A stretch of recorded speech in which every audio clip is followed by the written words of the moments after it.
Good morning. What's poppin', people? It's Dante getting my morning walk in here at the Centennial Arboretum, watching my shadow as it casts upon the floor here, following my shadow. Thinking today about Plato's allegory of the cave, where prisoners are shackled to the cave wall, viewing the shadows casted from a fire in the background. And this is their only perception of reality, the shadows on the wall. And I think this is a strong metaphor for our everyday lives in this modern world, where we view media through our phones or TV, using social media and news outlets to gain our perception of reality, essentially. And I think this can distort your worldview. This can also manipulate the way that you feel about everyday life. And yesterday, upon the bus ride I had home, this man was discussing this with me, and how, everybody is doom and gloom and everybody is hateful and the world is cold, man, the world is cold. And while I understand his thoughts, where the world can look like a prison, what if I were to tell you that you possess the key to unlock that door? You possess the key to unshackle yourself and to rise above the prison cell, returning to this beautiful world, the light, the truth, the fire, and treating it like a playground. And you're just a big kid exploring, and you're optimistic and you're a bit naive, but you don't take yourself so seriously, for you know nothing really. And through going out there in the world this way, I believe your perception changes, where you're in the present moment.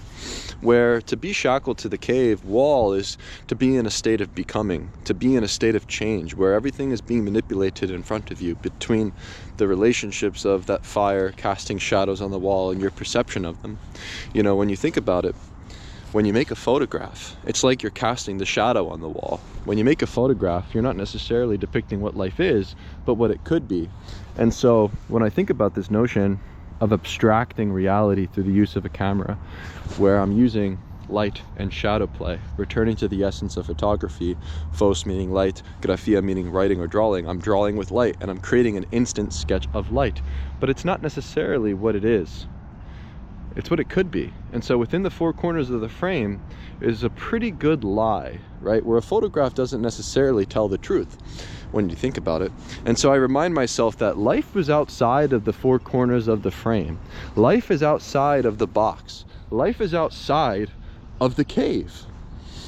And so, returning to the surface, a prisoner frees himself and views all of the beautiful things around him, the trees, the sculptures, the rocks, the roads, and all of the natural things. And to adjust your eyes to that light, it's very difficult. It's very difficult, and it's challenging to seek truth. It's challenging to look at what the real world is sometimes.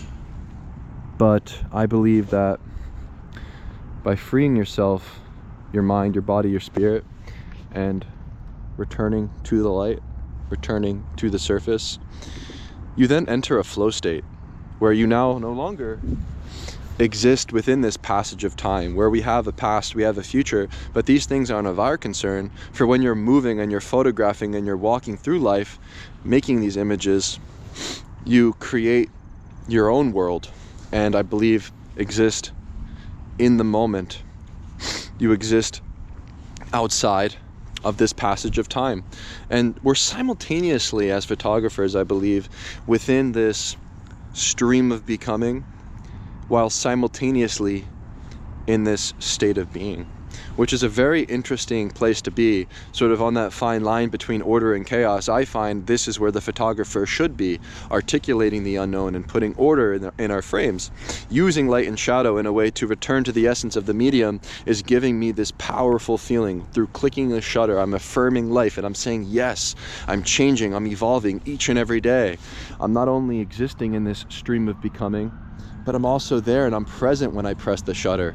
My senses aren't only the senses of me feeling, the air on my, the breeze on my skin, the vision I see, the beautiful lines and all of the sort of complexities. I hear the sounds of the birds right now. These things are real. But I believe through making a photograph, you go beyond this simple epiphenomena of sensual perception to a transfiguration of reality, where a photograph almost transcends this world. And I think through using high contrast black and white, it's a very simple aesthetic choice to evoke that sort of sublime nature of life. Actually, the other day I was walking through the mall and I was just in the moment, just simply being, and I was so present, and I was observing the patterns in nature and human behavior. You know, the way the light casts through the windows of the building. You know, I love in malls how they have those skylights, and I was watching as the people move in and out of shops, and I passed by this, you know, GameStop, and I was looking at the different boxes and the different covers and artwork upon those boxes, and thinking in my head about how is this possible that all of this commerce is occurring in this one place at this moment. How is it possible that there are all of these infinite worlds within those discs, within those games? And I thought about the way in which I felt in that moment. It was beyond this beautiful, you know, like it was beyond beauty, you know, like I almost felt like I wanted to cry because it's so overwhelming, this feeling of the sublime, you know, where the sublime is something beyond this simple notion of looking at a flower, looking at a cherry blossom and saying, ah, yes, that is beauty. But it's this emotional response that you have within your body, within your soul, that I believe I seek to evoke in the photographs I make, where yes, you can look at life in front of you and say that's beautiful and put four corners around it. Yes, you can go out there and experience life and feel the sensation of the air. You can see nature's beauty. You know, you can go out there and you can hear the beautiful sounds of people or the birds chirping. But through the act of making a photograph, through the act of, you know, experiencing life in that present moment, I believe goes beyond that sensual experience, where life really is sublime. And those moments of sublimity, I think, evoke an emotional feeling where it's very overwhelming, you know. And I find the emotional, or the sort of feeling, that innate feeling you get when you press the shutter, that feeling of saying yes, you know, this to me is what it's all about. And maybe ultimately that's my goal as a photographer, is to evoke that emotional feeling, to evoke my soul within the photographs I create, where nowadays I simply use light as my subject. You know, I'm not necessarily out here in the world looking for anything in particular, but my philosophy is soul photography, where I'm photographing my soul and putting that out there on display in the photographs I make, where it does not matter where I may be, for I know that I can articulate anything and make a photograph of something out of nothing. And I think this powerful mindset of using light as my subject is creating me, or it's providing me with this flow state of production each and every day, where I recognize that I cannot make the same photograph twice. And when I recognize this very fact, I think about nature, and I think about the earth and the tilt of its axis, and how the sun is relating to that axis and that tilt, and how each and every moment, each and every day, the earth is moving and everything is changing. And I think that when I recognize that fact, every day is different. Every day is new. And you cannot make the same photograph twice, for the way the light is going to cast upon the surface right now is going to always be different. There's always going to be a gradual change, where every day will never be the same, and you cannot make the same photograph twice, for the way the light casts upon surface etches shape and form and gives life to inanimate things, to nature, to people, I find so sublime. And this has been on my mind as I contemplate these notions of change, transformation, and flux. You know, for I believe, as the photographer simultaneously existing in the stream of becoming and being, I believe, can evoke that feeling through photography, through snapshotting our way through life, through simply always having the camera with you, and then you're just there and you're prepared to press the shutter, and you're making these instant sketches of light using high contrast black and white, evoking the imperfect nature of life. For we do have a finite timeline. We will die, but at least you can make a photograph.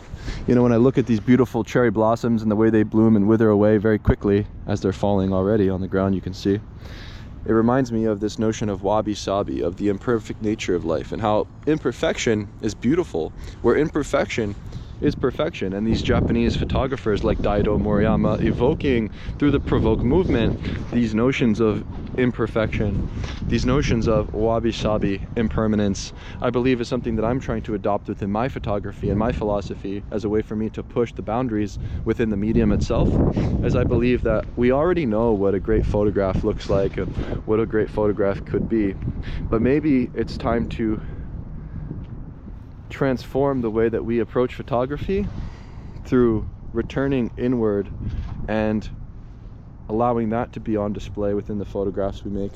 Not necessarily photographing life as it is, once again, but what it could be through photographing our soul and putting that on display in the frames that we make. And I think that entering this flow state, it all derives through, for me and my process going forward, following the light, returning to the essence of all things, fire, and using that fire, using that light to create instant sketches of light, similar to the way in which the first people created the first drawings on the cave walls, where you see those little sketches of cattle on the wall, or even the cave and the shadows casted upon the cave in Plato's allegory. You know, there's something about these tales and these ancient myths or stories that I believe are timeless, and when you think about these ideas, I hope that it can inspire you to dive deeper into your mind and how you perceive reality and how you can uplift your everyday life through the medium of photography. It gives you a voice, for not only are we drawing with light and creating instant sketches of light, but we're writing with light. And this to me is a universal language, photography, that can be understood despite cultural or language barriers, despite whether or not somebody can read or write. Frankly, for when you view an image, it's universally understood. And I think this to me is the power of photography. It gives you a voice, it gives your life meaning, it gives your life purpose to go forward into the light and to move your body physically and to recognize the beauty and the sublimity of it all through that emotional response you have to the world, through clicking the shutter and saying yes, where you can follow the light and crush the shadows through the use of high contrast black and white, I find to be a sublime aesthetic choice.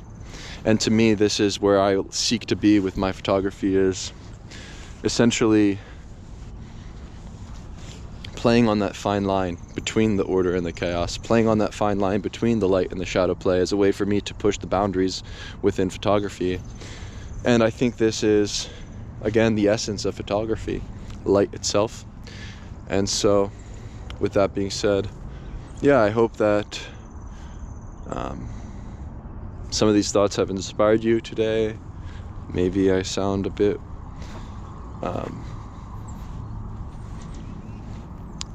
you know, I don't think many people talk about photography in this way, which is maybe, you know, different, or maybe I'm rambling. Perspective of that, you know what I'm saying, and traveling. I get up every morning, like you said, just to get up every morning and go outside and just catch whatever happens. It's just like, that'd be the drive right there and stuff like that. So like, I get up, go on walks and stuff like that, and just like all the pictures that I have. And I always just been a photographer, but I never really knew it like that until I was watching your videos. So I just wanted to tell you, like, you're such a big inspiration, bro. Like, such a huge inspiration. Like, I watch your YouTube videos all the time, bro. It pop up, notification, I watch it. Like, yo, I appreciate that, I watch it, man. bro. The first one that I watched was the